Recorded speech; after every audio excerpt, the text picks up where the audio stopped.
Welcome, everybody, to this new episode of Spanish Loops. Hola, Jorge. Hola, Fran. How are you doing?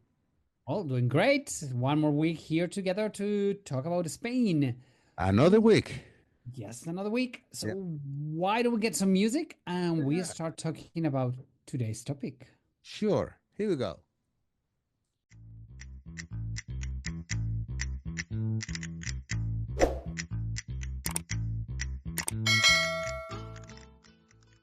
Welcome, everybody, to this new episode of Spanish Loops. This is Francisco from travelingsteps.es. And on the other I'm side, we have here. I am. Jorge. Hola, Jorge, Hola. How are you from doing? travelingwithjorge.com. That's right. And Yeah. this week, we want to talk to you about one cathedral. A few podcasts ago, we recorded our favorite cathedrals in Spain, Hmm. and we ended saying which one was for us the ugliest cathedral in Spain. And both of us, we said La Almudena, the Yeah, that's right. Yeah. Madrid's cathedral, which is the capital city's cathedral. So As a, today, as a disclaimer, Francisco, as a disclaimer, in that podcast and in this podcast right now, in the name of both of us, this is a disclaimer. By saying the ugliest, as we did say, and we're talking probably are going to say architecture. today, please, for those who are sensitive, forgive us in advance because by this, we do not intend at all to mean that the house of God is ugly. We are referring about the building and the history of this building precisely. Okay, It's so please don't be offended at all. We don't try to intend any to offend any faith in general. But this is, I believe that this cathedral deserves a chapter because it has many, many peculiarities. It's a very special cathedral. Yeah, First of all, the name, yeah. Almudena. Almudena, that's right. Okay, Almudena, in Spain, we always say that when a word starts with the prefix AL. alcachofa, al, alcachofa, Hmm. almohada, almohad, it is an Arabic-based word. Hmm. So Correct, yeah. does Almudena have the Arabic heritage? Actually, the name, yeah. The meaning, there is a couple of things regarding the name. One is the meaning, and the other location. Let's put it like that. Okay. Almudena, the meaning of Almudena, just per se, it means that it is belongs to is a feminine name, obviously. Okay, Mhm. and it means that it's a very sweet person and has a lot of tenderness in her attitude. Okay, right. So, okay, it kind of goes, yes, it's an Arabic heritage word, Yeah. but it But goes very well now, with our regarding the culinary. location as well, because Almudena became later on as a lady's name, Okay. not only in the Arabic world, but in the Christian world as well. It's a lady's name and Mhm. it's very popular. Depends where you are, Almudena. But it comes from the word Almudaina, and Almudaina it means a citadel surrounded by walls with a fortification in a specific location. Could be in the center if it is a peak, a mountain. It could be in one side if the walls of the fortress are going down the hill. But that is what the Almudaina, the citadel. That's the real meaning of that. And then it distorted to a lady's name that means sweet and caring and loving, So, Yes, but if we go to the word Almudaina, the citadel, mhm. do we have around that area in Madrid Arab settlement? It was originally Madrid was, let's say, lifted up by the Arabics sometime around the year 800. Let's remind our listeners here, we have seen this endless times, but it was just before the year 800 when Madrid was founded by the Arabs on the way, when they were conquering the most of the Iberian Peninsula from the year 711. And Madrid was an Arabic fortification. In fact, there is some walls, outdoors only, and very few of them. There is just behind the cathedral. There is some walls that there are visible, and it is in a tiny little park there, which is called the Park of the Emir.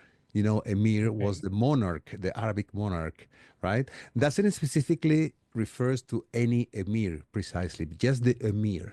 You The, know, the hmm, Arabic monarch, and that's the largest piece of wall that it is visible Arab world. around the, and we know exactly what was the perimeter of the Arabic walls. And well, you know, that's has become in a way the, well, no, in a way, in the full way, is the patroness saint of Madrid. Okay. Okay, so we know the origin of the word, and I think it makes a lot of sense both ways. Yes. One, it is an almudena, it is a fortification, it was fortification, and we need to store it into the meaning of it, that Hmm. spirituality, that kindness, that softness, that tenderness. That's what we relate to Holy Mary, which is, as you Right. say, a Holy Mary. In Spain, we have many Holy Marys. Okay? We have Yes. Holy Mary of El Carmen, Holy Mary of La Macarena, Holy Mary. We have different names for the Holy Our Mary. Lady, the Holy Of Mary, is the rock star in Yeah. Spain. Here in Spain, Our Lady is, there you go, it's the rock star. She's a So we rock star. do have a patron saint in Spain, which is the Holy Mary of El Pilar, and Madrid has a patron saint, saintis, well, patroness, which is, Yes, and the patron saint is Saint Isidore, but that's another story. Okay, but and we the have a patroness patroness, saint is La Holy Mary of La Almudena. Almudena, correct? Okay, That's so right. now that we know the name, now how about if you, Jorge, share with us a little bit of the history of the building? Yeah, well, okay. If you allow me, I'm gonna start a little bit with the history of the statue that Okay, gave the name to the the Holy cathedral. Okay, okay, it is a legend. Okay, so legends are legends. So legends goes or drives into a tradition that says that in the year 18, no, sorry, not 18, 1085. 1085, that's right. King Alphonse the Sixth of Leon found an image of Our Lady Mary with two lit candles during the conquest after the city's defensive walls collapsed. Okay. So she was there protecting the city. It is a tradition, it is a legend. Okay, that's what Okay. it states. Okay, that's happening in a place which is just behind where today is the cathedral, is in the same location, which is called Cuesta de la Vega today. And that is, they have a replica in that Cuesta de la Vega, which is an exact replica of the original, which is located inside of the Cathedral of the Almudena. Okay, now you said something about the history of the cathedral, isn't it, Francisco? Mm-hmm. Okay. What year are we now? 2024, 2025, 2026. Yeah. It's the We are in 21st the middle of century. the 2020s, okay? Okay. Okay. Well, the idea for the Almudena, believe it or not, started in December 1868. Cathedral of Madrid is not the oldest church in Madrid. No, no. Okay, so it's a new cathedral. Yes and no. Okay, I'll take Okay, it. let's focus. 1868. It was a congregation or a brotherhood called the Slaves of the Virgin of Almudena, asked the Archbishop of Toledo the permission to build a new church dedicated to her. Okay, because believe it or not, before there was another church in the same location that it was destroyed during the revolution that it was in Spain after the Second Republic in 1868. Okay, Okay. so why did I say Toledo? Because the Archbishop of Madrid didn't have an diocese per se in those days. It belonged to Toledo, so they wanted to become independently. Okay, in that religious orders or however you want to The say it, hierarchy. hierarchy. That's right. Thank you for the word. So what happened?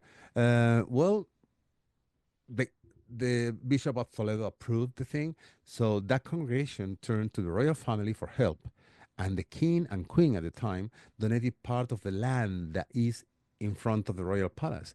If you see from an aerial view, if you go to Google Maps and you search for Cathedral of Almudena, you're gonna see it's like a seems like a huge big complex, but actually one part of the complex is the royal palace, which is the largest in continental Europe, by the way. All right, and then just if you don't know, you might think that it's part of a complex, but no, those are the grounds that the royal family then donated to the Diocese of Madrid to build the church, the new church. Okay. So we can say that the royal palace and the cathedral are totally from two time periods, completely different. Oh yeah, absolutely. The grounds belonged to the royal Okay. palace, but the royal family donated that land, Okay. okay, that portion of land to build the cathedral, which is opposite in front, one of each other. Okay. Okay, so it's the monarchs agreed to donate part of the land and also some to finance at least some to sponsor some of part of the construction. Okay, what happened? Uh, the king at the time was Alphonse the 12th. And then what happened? He pushed for the construction of the cathedral, was going to be a cathedral, to move forward quickly.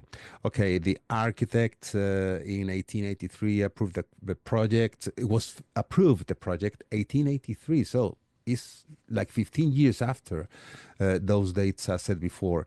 The king, Alphonse the 12th, he placed himself the very first stone of the building.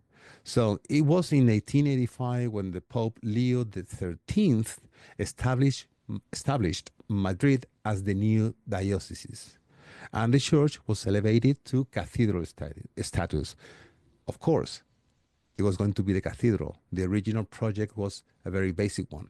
Being designated to be the cathedral, they have to Great that. modify it and make a larger project. Okay.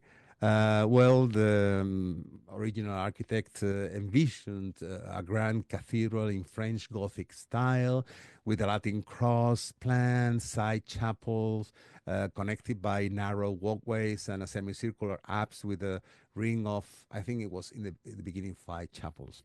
Anyway, the image of the one I told you before, of the Virgin of Almudena, was to be placed in the main altar. Okay. Well, the crypt was completed, crypt, not church, the crypt, in Okay. 1911. But then the Marqués de Cubas, who was, the original architect, passed away. Two architects, one of them Basque, by the way. You guys have to be everywhere. We are everywhere. Yeah, there were four architects, no, three architects in total. They took over the project. Okay, the construction moved very slowly with a complete halt in between. Guess when, Francisco? Spanish Fine. Civil Civil War. 1936 Okay. and 39. Also, there was prior to that time, there was another stop on the works because the very first decade of the 1900s in Spain was very, very convulsive politically. And I mean, we had the tragic week of Barcelona in 1907 or 8, I think. Many things happened, so the money stopped flowing into the building of the cathedral. Anyway, after the Civil War, we know it ended in 1939. It was in the year 1944 when the director of the Fine Arts Museum, it was a marquis, part of the nobility, launched a kind of a national competition to find a new architectural solution for the cathedral. Okay, we have the crypt already done in one style. It was originally designed as a French Gothic, so part of it was already done. But then now we're jumping into 1944, making this national contest, trying to find new architectural solutions for the cathedral. So that means another change, but not in what it was done. New change to You continue too. building the cathedral. Okay, so what happens is that the significant change, not chance, sorry, I'm sorry, was lowering the height of the building to make it, let's say, blend with a little bit more harmoniously with the royal palace. Okay, the construction, I'm sorry, continued very slowly, and it started in the 1950s. One street here, the traffic has to be moved, the construction of a bridge to save a valley, which is just by the side of the area. Anyway, we keep going on forever. Franco passes away, the cathedral is not finished yet. And what happened? It was in 1984 when the Cardinal Angel Suquia helped to establish a foundation to finally complete the cathedral. This included the Madrid City Council, the regional government, local Bank of Madrid, okay, which is very powerful nowadays, and the Press Association, and also some other key figures of the city. Many of them donated or sponsored anonymously. They didn't want to become public. Okay. All right. So in between 1984 and 1993, the major works was done, including paving the cathedral floor with marble brought from the southeast of Spain. Okay, it's a beautiful floor. I have to say, it's a kind of a cream and green mix of marble. It's beautiful. Okay. The presbytery was redesigned following the new liturgical guidelines. And guess what, Francisco? That part of the church is inspired in the Milan Cathedral. Okay. Okay. Yeah.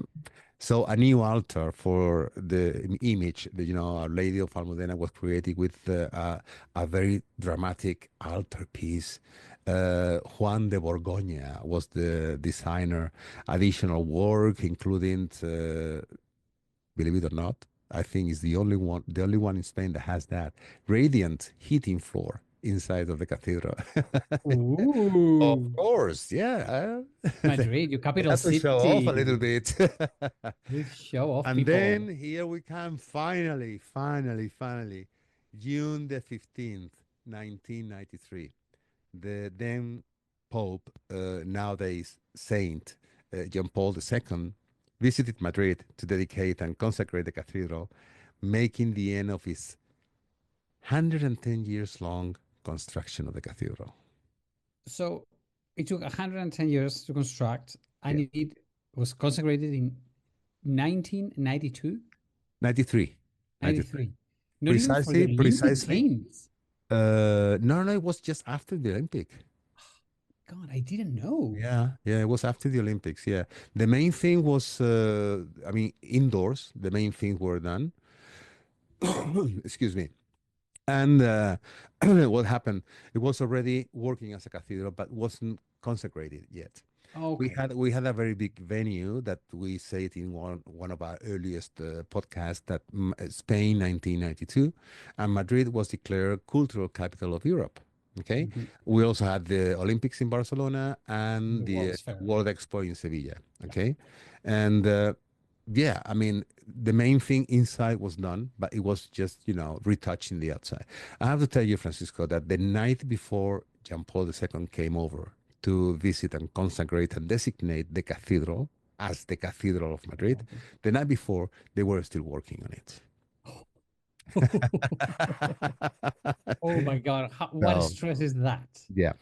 Well, So please, I'm sorry to no, interrupt you. what I was going to say is that thanks for that chronology, terrible chronology of Well, the cathedral. 110 years. But I think what makes it understandable now, it's why it's so eclectic. It has changed way too many That times. is a very good word, eclectic. That is a very good It's word. not ugly, it's eclectic. It's eclectic. Yeah, I Because love it. it's a cathedral that to me I, it doesn't kind of look cathedralish. I mean, No, it's it doesn't. big, it's sumptuous, but it's maybe too modern to be a cathedral. We're not used to that here in Europe. We Or are how more can I used to say too all. modern? Well, the inside, I mean, of course, there is the main nave with the altar, the I cannot remember the name, that kind of hall behind the main Vitriforium. altar. That's right. Um, that is very eclectic. They have one chapel, very modern, which is beautiful, extremely modern for a cathedral pretending to be of a certain style. But if we know these facts that I just mentioned right now, that has changed so much and took so long, and the original design was French Gothic style, and then it changed. There were a national competition to see what architect was going to win which whatever design, a group of three different architects. So they were a melting pot of different styles. Okay, eclectic. I just love that word. I've been using it for many other things, but I never thought to apply it to the cathedral. Look, if you look at the back of the cathedral where the crypt is and the back part, you can see is one style. Okay, totally different. Remember, I mentioned earlier that little park dedicated to the Mm-hmm. park of the Emir where the walls are? What's there? Yeah. I mean, crossing the street from there is where the Is a back park. part of the cathedral and the crypt. Okay, that is one totally different style to what you see. To place you physically there, if you are at the back of the cathedral, you're watching the back, but you cannot go to the front going through the left-hand side because there is a cliff there and there is a hill, Mm-hmm. and besides, it's closed for pedestrians and traffic. So the only way to make it is to go to the right, a little bit up the hill, and then Okay. when you get to the corner, to just turn left, and you are in one side of the cathedral. One side. We were originally in the back. You go to the right, turn left, then you get to one of the sides. Okay? So that means that the front of the cathedral is opposite to from where you started. As you keep going around and you keep looking at the building, you're saying, what is happening here? First of all, the walls that they are surrounding now, the grounds of the cathedral, they were almost the last thing they did, and they are just granite bricks. So, looking at it from the distance, to me, it looks like an office building. If you just imagine you have the cathedral in front of you and you see the wall that is the limit, but you see the cathedral above. If you just, with your hand, you just cover the part of the cathedral, you say, really? That belongs to a cathedral? But then you keep walking towards the front of the cathedral. And then again, to me, it looks that type of. I, I, I, I think I'm going to describe this using this word Germanic construction in the sense of dictatorship, More fascist style, style. very simple, just the holes for the windows. Of course, they added images of saints along the line later on, but from the distance, if you look at them, as I said, it's just like a Office office building. building. Yeah. Now, we are in the facade. You see a couple of towers. To be honest, I don't know how to define them, the style of them. That's not much.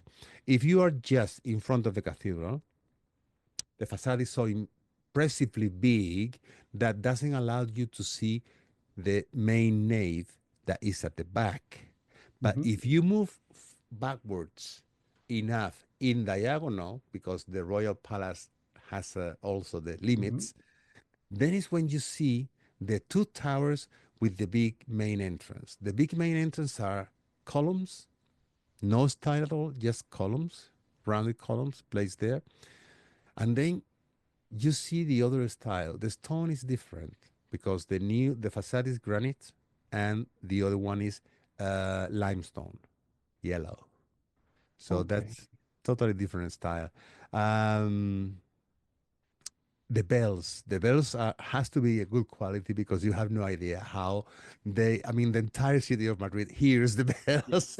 you know? Because that's probably that to me that's the most impressive thing are the Yeah, bells of the yeah, cathedral. Yeah, because yeah. they're like they sound I don't know if they have microphones or if they're just by Or themselves, but they are speakers or whatever. But I mean, the when you are there, it could be a little bit annoying because it's a constant thing. And again, I don't want to anyone feel insulted by this or offended. But when you are there, the noise is so loud that practically you cannot talk. You can't explain anything, and we have to wait. And many people like me, I'm very sensitive to that certain vibrations or I don't know, call it however. So I have to cover my ears because it really drills me. So in a way, that's good because it's calling to everybody, hey, it's going to be service, come over, right? Perfect, fantastic. But when you are there, it could be a little bit, whoa. Hmm.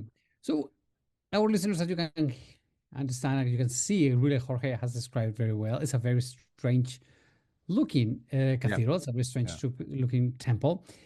To me, if I tell you the truth, the moment I think I thought it was pretty beautiful, it was in the wedding of our royal couple when Yeah, Philip that's right. VI and Queen I Letizia remember got married. perfectly that day. I remember. Wait, I wasn't in Spain. you were not in Spain? I mean, the images on TV, it looked very, very beautiful. Yeah, The music and the it was a acoustic. very rainy Oh, day, and poor thing. remember I told you if the cathedral was here and the royal palace is here, okay, the intention was to have the bride, the queen to be, princess to be before, I better say, was to walk from the royal palace main entrance to the cathedral main entrance or main door because not the doors of the cathedrals they're not open just Mhm. like that. It has to be in very certain and special occasions, right? Pope, a royal wedding like that one was.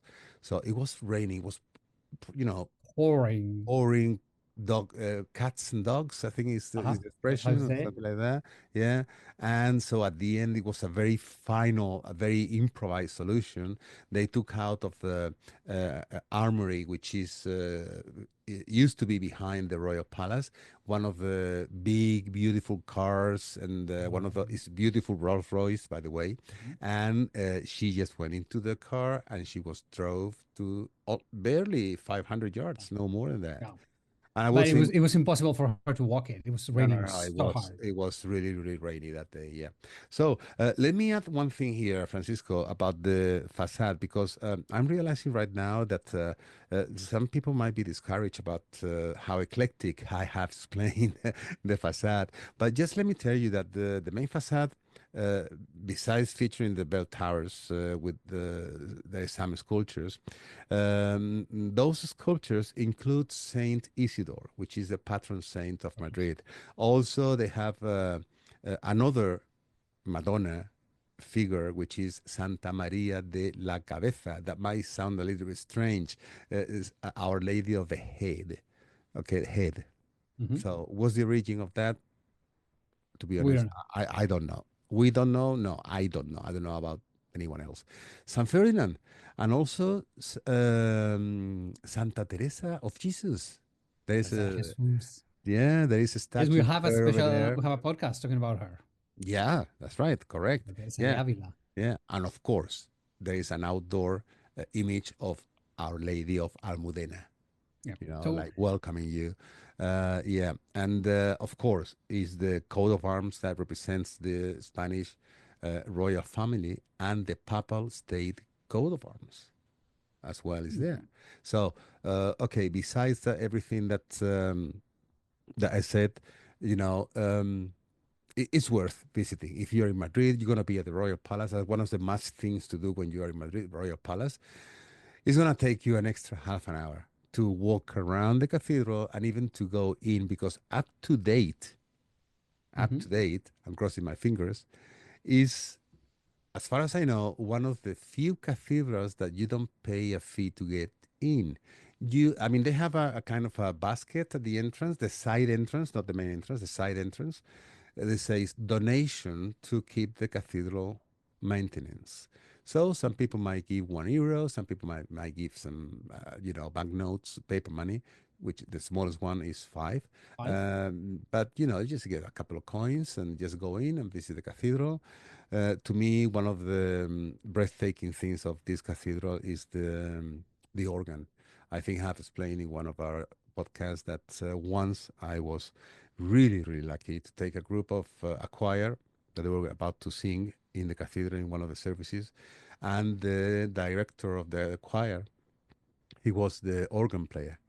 So he had the permission to go there and rehearse. And God, the sound of that organ, German, as I said in the podcast, and is just incredible. The acoustics makes it really, really good because that organ was customized for that church. Okay, so that's why it sounds so amazingly good. It does, absolutely, absolutely, yeah.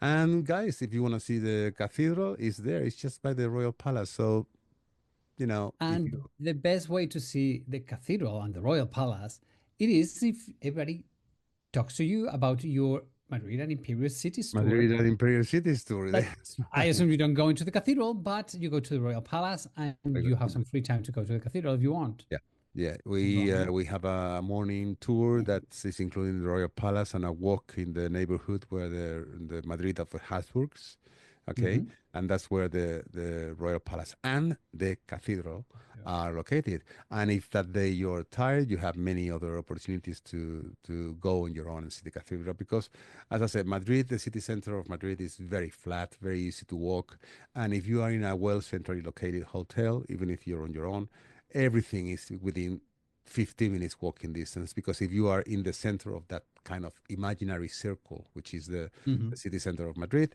you just go from the center, just making a little radius, and that's it. It's very easy to walk downtown. So people can find your tour on your website, which is travelingwithjorge.com. And there you That's have right. all the information about the tour.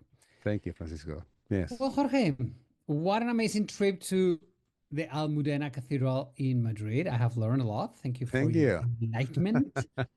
Well, I don't know if you have anything else to add to today's talk. Yes, I do. And people out there, please, now that we are in YouTube, we were in Spotify, we are in all audio platforms as the one that you normally use. Please subscribe, give us a like, thumbs up, share. You have no idea how much that helps, seriously. And then, if you want to share with us ideas, photos, etc., our email is SpanishLoops@gmail.com. You're welcome to let us know whatever you please. It's an open email and it's free. Okay, to send an email still is free. And just one last thing I want to say, Francisco, you've been here hosting me. Thank you so much for Our that. pleasure. And if you want to see also Francisco's adventures and tours and everything else, cooking classes, his website is travelingsteps.es. That's where Thank he. you, Jorge.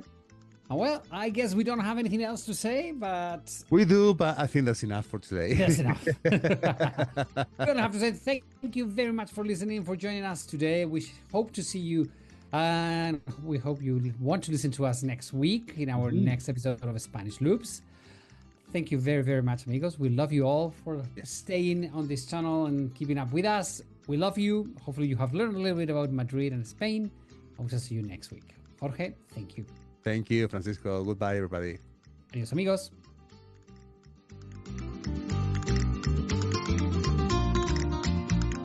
And as usual, we want to thank all our listeners for being there every week, letting us sharing our talks. Follow us in Spanish Loops in Facebook, Spotify, Apple Podcast, or your favorite platform. And in Instagram, you can find us as the Spanish Loops Podcast, no spaces altogether. If you want to find us the quickest way, just Google Spanish Loops Podcast and you will find us. Hasta la vista, amigos. See you next week.